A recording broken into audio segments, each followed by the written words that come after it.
Start. Even people who do not believe in planning, they are becoming fewer and fewer. People who believe in what is called free enterprise are gradually realizing the limitations of free enterprise. In a country like India, situated as we are, there can be no free enterprise in the absolute sense. In our circumstances, I am quite certain that with an unplanned free enterprise approach, we cannot make any progress at all.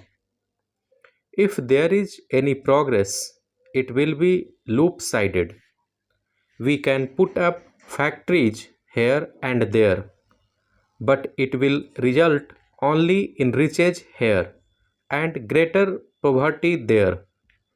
That is not what India aims at. Further, the total wealth production of the country will not be as great as through planned effort. That is a patent fact requiring no proof. The essence of planning is to find the best way to utilize all resources of manpower, of money, and so on. And the essence of free enterprise is to leave these things more or less to chance. Well, if chance is more satisfactory way of dealing with the problems of life than carefully thought out methods, then of course there need be no planning at all.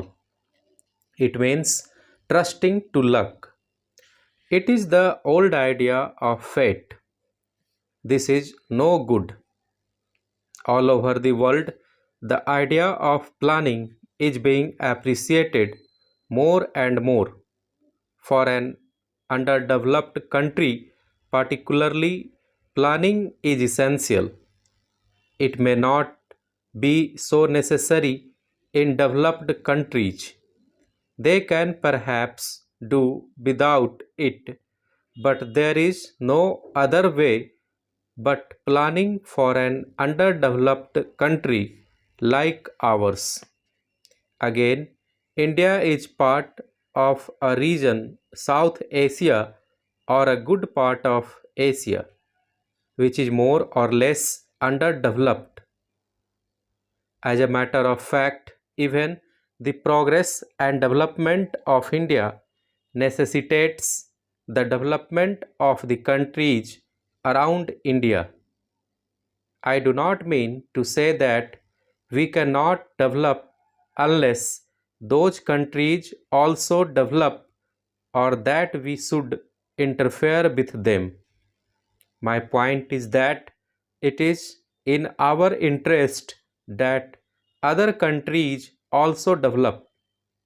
To think that the development of other countries comes in our wage is true only in a colonial pattern of society where we want to buy cheap raw materials from a country under our influence and impose our goods in a protected market.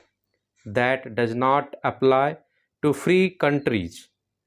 It is in our interests politically and economically that other countries in Asia and Africa should also develop. We cannot, unfortunately, help them much because our resources are limited, but tried our best to help them in their development program. Stop.